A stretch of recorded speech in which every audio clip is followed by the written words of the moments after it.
In a quiet little town surrounded by misty hills and cobblestone streets, people had stopped believing in love. Every love story seemed to end the same way, with heartbreak. Couples broke promises, engagements fell apart, weddings were canceled. The townspeople began whispering something to one another, like it was a warning passed through generations. Love is a curse soon. No one spoke of romance anymore. No flowers on doorsteps. No letters written under moonlight. No songs about devotion. Except for one person, a 25-year-old woman named Anna, who lived in a small cottage near the edge of town. Unlike everyone else, she still believed in love. Her shelves were filled with romance novels and old fairy tale books. Every evening she would sit by her window with a lantern glowing beside her, reading stories of princes, queens, enchanted kingdoms, and hearts that found each other against all odds. Those stories gave her butterflies, but reality had been different. She had loved before, and like everyone else in the town, her heart had been broken too. Still, she refused to believe love was a curse. Maybe people are just afraid, she would whisper to herself. One evening, while visiting the town's old library, Anna wandered between the quiet shelves, searching for something new to read. That was when she noticed a strange book resting alone on a wooden table. Its cover was deep crimson, and at the center of it was a glowing heart. The title read, Queen of Heart. Anna gently picked it up the moment her fingers touched the cover. A soft warmth spread through her hands. She didn't know it yet, but the book was magic. And not everyone could see it, only those who still believed in love. When Anna opened the book, the story began to reveal itself like a living memory. The Queen of Hearts had once loved a prince with all her heart. He promised he would never leave her, but one day, he disappeared. The queen believed she had been abandoned. Heartbroken and furious, she declared that love only brings pain, and so she cursed love. From that moment, the kingdom grew cold, romance vanished, hope faded. But as Anna reached the final page, the words suddenly changed. New letters appeared across the paper like glowing ink. Love is cursed, until the queen finds her heart. Anna blinked in surprise, and before she could even process what was happening, the pages began to glow. A strong wind rushed out from the book. The library vanished around her, and suddenly, Anna fell into the story itself. Anna landed softly in a grand royal garden filled with red roses and towering marble statues shaped like hearts. She looked around in shock. The castle from the book stood before her. The Kingdom of Hearts was real, okay? "This is definitely not my town," she whispered. Just then, footsteps echoed behind her. A young man appeared, equally startled. He looked at her with wide eyes and asked, "Where are we?" Anna hesitated, then said, "I think we're in the Kingdom of Hearts." He blinked. "Wait, is that not in a fairy tale book I just read?" Anna froze. Her heart skipped a beat. "You fell into the book too?" The stranger nodded. "I'm Chase." It turned out Chase had discovered the same magical book in a different place, and now, like Anna, he had been pulled into the Kingdom of Hearts. As Anna and Chase explored the castle garden, something on a marble pedestal caught Anna's eye. A folded paper resting alone, she picked it up and unfolded it. Bold letters glowed across the page. "Find the prince." Her heart skipped a beat. "Look," she said, glancing at Chase. "We have to find the prince and bring him back to the Queen of Heart. It says it will break the love curse." Chase leaned closer, eyes wide. "A map?" He pointed to the paper as it shimmered and unfolded into a glowing map, showing a path through forests, rivers, and mountains. Anna traced the route with her finger. This is where he's being held. "We have to follow it." Chase offered his hand. "Then let's go." Anna took his hand, feeling a surge of courage. This mission would be dangerous, but together, they would face every challenge. Their first challenge was the River of Reflection, a wide, shimmering river that revealed illusions of their deepest fears. The water projected memories of heartbreak. Anna saw her past loves fading away, while Chase saw his fears of failure and abandonment reflected in the waves. They had to walk across floating stepping stones that vanished with doubt. "Don't look down," Chase said, taking Anna's hand. "We only get across together." Step by step, their trust grew. Anna squeezed his hand. "I believe in us," and for the first time, they realized their connection wasn't just about completing the mission, it was real. Next, they entered the Labyrinth of Lies, a twisting maze that tested their wit and teamwork. Illusions of enemies, false paths, and whispers of betrayal tried to turn them against each other. At one point, the maze created a vision of Chase abandoning Anna to save himself.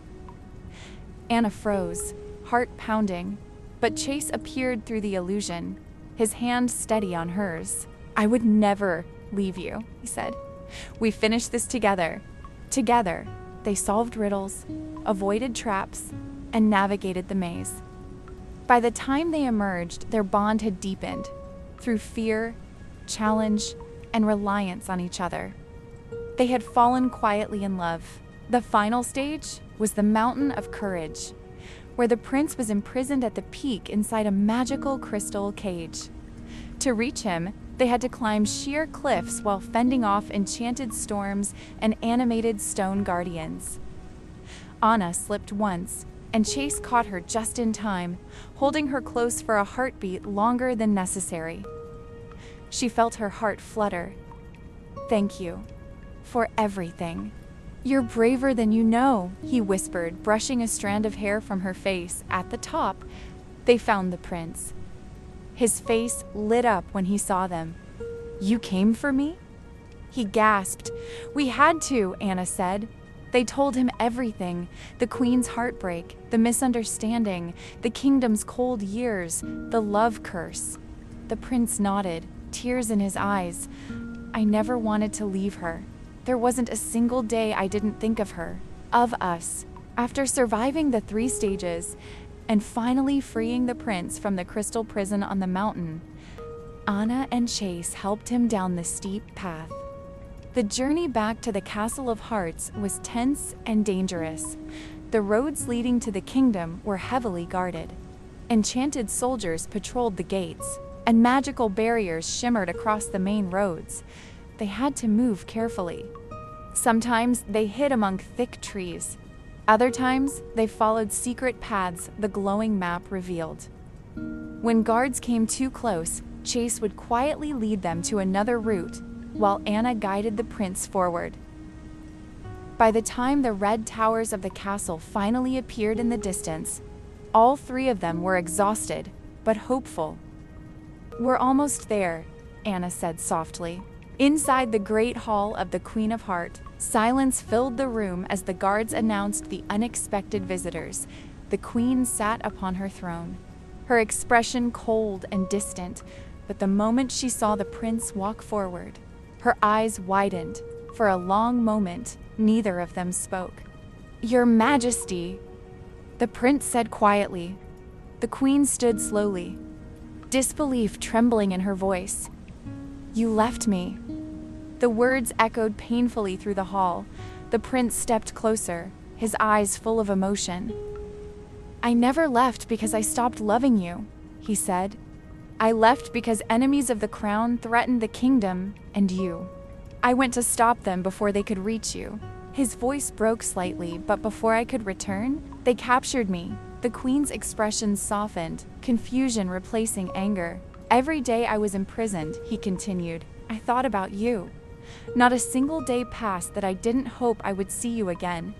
Tears slowly filled the queen's eyes. "I believed you abandoned me," she whispered. The prince shook his head gently. "I could never abandon you. My heart has always been yours." The room fell completely silent. Then, slowly, the queen stepped forward and embraced him. At that very moment, something magical happened. A warm light spread through the castle. The cold air lifted. The statues of stone hearts throughout the hall began to glow. The curse of love was breaking outside. The kingdom began to change. Flowers bloomed along the palace walls, and laughter returned to the streets of the Kingdom of Hearts. Love had been restored. As the celebration began in the castle, the magical book that had brought Anna and Chase to the kingdom started glowing again. Anna looked down at her hands, I think. "It's sending us back," she said. Chase felt the same rushing wind surrounding him. They both knew their time in the kingdom was ending. Quickly, Anna turned to him. "My town is called Willowbrook," she said. "There's a clock tower in the town square." Chase listened carefully. "Meet me there," she continued. "Tomorrow, at noon." Chase nodded immediately. "I promise I'll find you." The wind grew stronger. The castle faded. The Kingdom of Hearts slowly disappeared, but before everything vanished, Chase looked at her one last time. "I will find you, Anna." Anna suddenly found herself back in the quiet library where everything had started. For a moment, she wondered if it had all been a dream, but the memory of the adventure and Chase still felt real the next day. Her heart raced as she ran toward the clock tower in Willowbrook's town square. At the same time, miles away, Chase was running too. Both of them reached the square almost at the same moment. Anna stopped first, and then she saw him, Chase, standing there. For a second, they simply stared at each other in disbelief. Then both of them laughed with pure relief and happiness. "You found me," Anna said. Chase smiled warmly. "I told you I would," and in that moment, Anna realized something beautiful. The girl who believed in love had finally found it, and just like the Queen of Hearts, her story had a happy ending. Thank you for watching. If you're new to my channel, please like, comment, and subscribe for more fairy tale stories. And to my returning subscribers, I love you.